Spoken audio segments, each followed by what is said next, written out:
I won't deny it, I'm a straight rider. You don't wanna fuck with me. Got the police busting at me, but they can't do nothing to the G.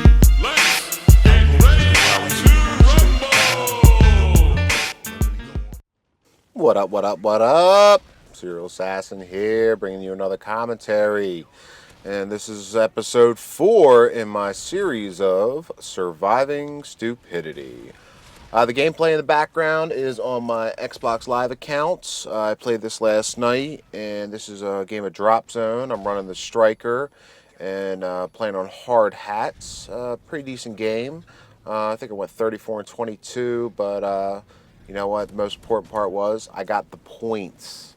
So that's the gameplay in the background. So my story today, and this is going back. It's probably maybe 10, 11 years old. And at the time, I lived with my mom and my two brothers, and we lived in an apartment complex. So it was probably covered about 2 acres of land, and there's probably about 20 buildings with about 12 units in each. And, they had big courtyards in the background of each and all that good stuff. And I remember playing, football and hide and seek and all those cool games back when I was a kid. So, on topic, the one day, me and a couple friends were out and we found these two dogs. And they were just wandering around, so we grabbed them and, took them back. Mom, what do we do with these dogs? We found them, blah, blah, blah. We'll look on the tag. So that's exactly what we did. We checked out the tag, and there was an address on the tag. So we were like, oh, well, this isn't too far away. It was maybe a mile and a half away. It was like, do you mind if we take the dogs home? And she's like, yeah, go ahead. Just be careful, blah, blah, blah. So we got some rope, and we took these dogs. And they're on the way to the house. We cut through this little, through the woods kind of trail that came out near a local like corner grocery deli place, and it was a place called Foresta's. And Foresta's had I guess a burn pit out back that they burned all their trash and whatnot. And when we were walking through, the one kid I was with went inside to get some gum or a soda or whatever. So the other kid was holding the dog, so I walked over and I started messing around with this fire pit like a dumbass. So I took this big stick and I picked up this big, I don't know if it was like it was some kind of can. I don't know what it was a can for. I really don't remember, but it was like on fire, and I picked it up and like I was twirling it around the top of the stick like I had a torch or something or whatever. So when my friend came out, I was like, all right, let's go. And I like flung it toward the back into the fire pit, but apparently it went over the fire pit. So I was like, yeah, whatever. So I threw the stick into the fire pit too.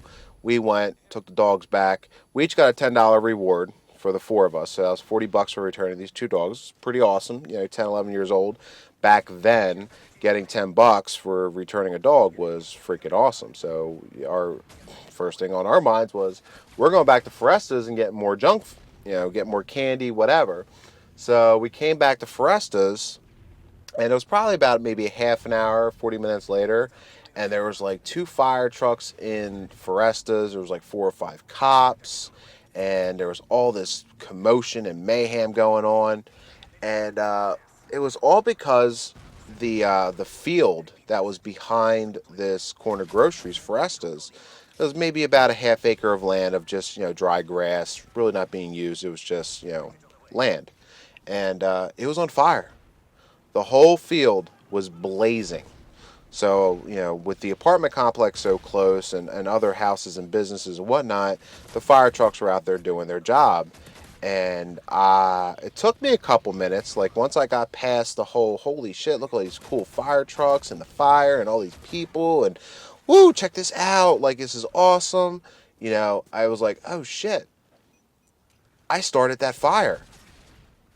Oh my God. And I felt bad. And all of a sudden, like, I want to go home. I want to go home. And my friends were like, man, we're staying here and checking this out, da da da. And I was like, all right, I'm out of here. So I went home. Now, fortunately, I never got caught. And they never determined that it was me. They figured that maybe something, popped out of the fire pit.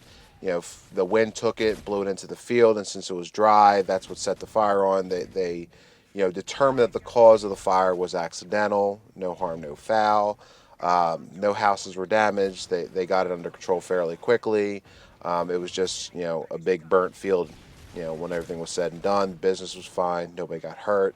Thank God. So that is my little story of a dumb kid playing around with shit he shouldn't be playing around with, and something bad could have easily happened. So, I tell my kids all the time, think before you act. Like, it may be something very innocent and you may not think it leads to anything, like throwing a rock at a tree or something like that, but you never know that, you're throwing a rock at a tree and it misses the tree and it bounced off the ground and it hits a car and it startles a driver enough to sideswipe another car. Like, you never know when stuff like that's going to happen. So, I try to drill that into them, to think first, think about what could happen. Whatever your action is always the first domino, and the domino effect happens that the next 4 or 5 events after that may not be anything, but that final domino that falls could be what comes back and bites you in the ass. So that's my little story. I hope you enjoyed. And yeah, so I never got caught for that. After a while, I told my friends, and they used to joke with me all around, and they used to call me Pyro Boy and all that other good stuff. But it grew past it. The grass grew back. I never did anything stupid like that again.